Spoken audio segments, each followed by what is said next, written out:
ವಿಶೇಷ ಕಾರ್ಯಕ್ರಮಕ್ಕೆ ಸ್ವಾಗತ. ನಾನು ಹಮೀದ್ ಪಾಳ್ಯ.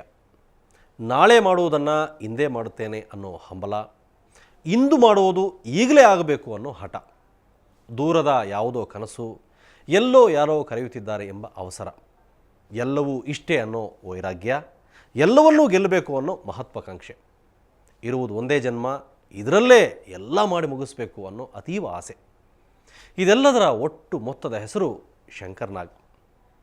ಪ್ರಶಸ್ತಿ ತಂದುಕೊಟ್ಟ ಒಂದು ಆಕ್ಸಿಡೆಂಟು, ಅದಮ್ಯ ಚೈತನ್ಯವನ್ನೇ ಕಸಿದುಕೊಂಡ ಮತ್ತೊಂದು ಆಕ್ಸಿಡೆಂಟು, ಈ ಎರಡೂ ಆಕ್ಸಿಡೆಂಟ್ಗಳ ನಡುವೆ ಬದುಕೇ ಒಂದು ಆಕ್ಸಿಡೆಂಟ್ ಅನ್ನುತ್ತಿದ್ದ ಹೊಳಪು ಗಣ್ಣಿನ ಹುಡುಗನ ಕಣ್ಣೊಳಗಿನ ಕನಸುಗಳು ನಂದಿ ಹೋಗಿ 20 ವರ್ಷ. ಆ ನೆನಪಿಗೊಂದು ಕಿರುಹಣತೆ ಈ ವಿಶೇಷ ಕಾರ್ಯಕ್ರಮ ನಮ್ಮ ಪ್ರೀತಿಯ ಶಂಕರ. 20 ವರ್ಷಗಳಲ್ಲಿ ಏನೆಲ್ಲ ಆಗಿ ಹೋದವು. ರಾಜಕಾರಣದಲ್ಲಿ ತಳಮಳ, ಆರ್ಥಿಕತೆಯಲ್ಲಿ ಏರುಪೇರು, ಸಿನಿಮಾ ರಂಗದಲ್ಲಿ ಅಲ್ಲೋಲ ಕಲ್ಲೋಲ, ರಂಗಭೂಮಿಯಲ್ಲಿ ಕ್ರಾಂತಿ. ಆದರೆ ಶಂಕರ್ ಮೇಲಿನ ಪ್ರೀತಿ ಕಿಂಚಿತ್ತೂ ಕುಗ್ಗಲಿಲ್ಲ ಕನ್ನಡಿಗರಿಗೆ. ನಿನ್ನೆ ಮೊನ್ನೆ ಕಣ್ಮುಂದೆ ಓಡಾಡಿಕೊಂಡಿದ್ದ ಹುಡುಗನೆಂಬ ಪ್ರೀತಿ ಇವತ್ತು ಎಲ್ಲರ ಮನದಲ್ಲಿ. ಕನ್ನಡ ನಾಡು ಅತ್ಯಂತ ಹೆಚ್ಚು ಪ್ರೀತಿಸಿದ ನಾಗರಕಟ್ಟೆಯ ಶಂಕರ್ ಇವತ್ತು ನೆನಪು ಮಾತ್ರ.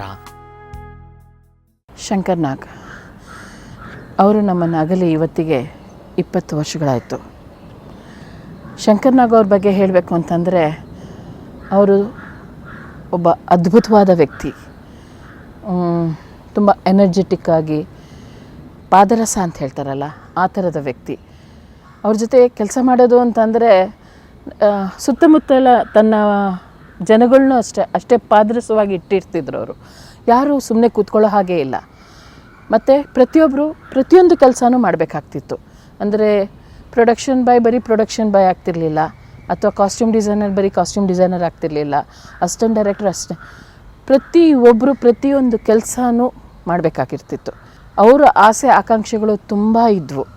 ಅಂದರೆ ಯಾರೂ ಮಾಡದೇ ಇರೋವಂಥದ್ದು ನಮ್ಮ ಕರ್ನಾಟಕ ರಾಜ್ಯದಲ್ಲಿ ಆಗಬೇಕು ಅನ್ನೋದು ಆಸೆ ಅವ್ರಿಗೆ ತುಂಬ ಇತ್ತು. ಈಗೇನು ಮೆಟ್ರೋ ಇದೆಲ್ಲ ಆಗ್ತಿದೆಯಲ್ಲ, ಅದು 20 ವರ್ಷದ ಹಿಂದೆಯೇ ಆಗೋ ಚಾನ್ಸಸ್ ಇತ್ತು ಅಕಸ್ಮಾತ್ ಶಂಕರ್ ನಾಗ್ ಇದ್ದಿದ್ದರೆ. ಬಟ್ ಆಗಲಿಲ್ಲ. ಬಟ್ ಅವ್ರ ಆಸೆ ಅಂತೂ ನೆರವೇರ್ತಿದೆ.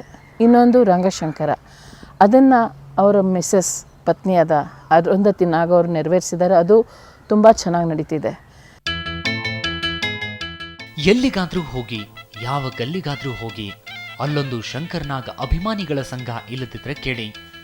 ಆಟೋ ಚಾಲಕರ ಪಾಲಿಗೆ ಶಂಕರ್ ನಾಗ್ ರಾಜ, ಕೂಲಿ ಕಾರ್ಮಿಕರಿಗೆ ಸವಿಗನಸು, ಹರೆಯದ ಹುಡುಗರಿಗೆ ನಾಳೆಯ ಭರವಸೆ, ಹೊಸದಾಗಿ ಬರುವ ಕಲಾವಿದರ ಪಾಲಿಗೆ ಹುರುಪು ಮತ್ತು ಲವಲವಿಕೆ.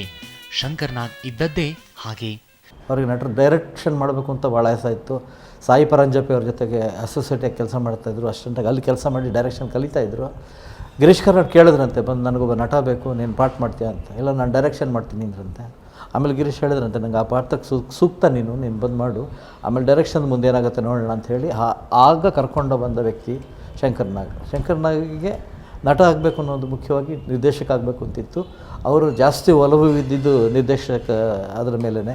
ಮಿಂಚಿನ ಊಟ ಮಾಡಿದ್ರು, ಆಕ್ಸಿಡೆಂಟ್ ಮಾಡಿದ್ರು, ಆಮೇಲೆ ನೋಡಿ ಸ್ವಾಮಿ ನಾವಿರೋದು, ಹೀಗೆ ಅನೇಕ ಚಿತ್ರಗಳನ್ನು ಮಾಡಿದ್ರು. ಇನ್ನೊಂದು ಹಿಂದಿ ಮಾಡಿದ್ರು, ಹಿಂದಿ ನಾಟಕ ಮಿಂಚಿನೋಟದ್ದೇ ಹಿಂದಿ ವರ್ಷನ್ ಆಯಿತು ಒಂದು. ಅದು ನಾವು ಅದೇ ಹಿಂಡಲ್ಗ ಜೈಲಲ್ಲೇ ಶೂಟಿಂಗ್ ಮಾಡಿದ್ವಿ. ಹಾಗೆ ಸಿನಿಮಾ ಮತ್ತು ನಾಟಕ ಎರಡರ ಮಧ್ಯದಲ್ಲೂ ನಟನೆಗೆ ಜಾಸ್ತಿ ಪ್ರಾಶಸ್ತ್ಯ ಕೊಡಲಿಲ್ಲ, ನಿರ್ದೇಶನಕ್ಕೆ ಜಾಸ್ತಿ ಪ್ರಾಶಸ್ತ್ಯ ಕೊಟ್ಟರು. ಅದನ್ನು ಎಲ್ಲರೂ ನೋಡಿದ್ದಾರೆ. ನಮ್ಮ ಪ್ರೀತಿಯ ಶಂಕರ ಕಾರ್ಯಕ್ರಮ ಮುಂದುವರಿಯುತ್ತೆ ಒಂದು ಚಿಕ್ಕ ಬ್ರೇಕ್ ನಂತರ.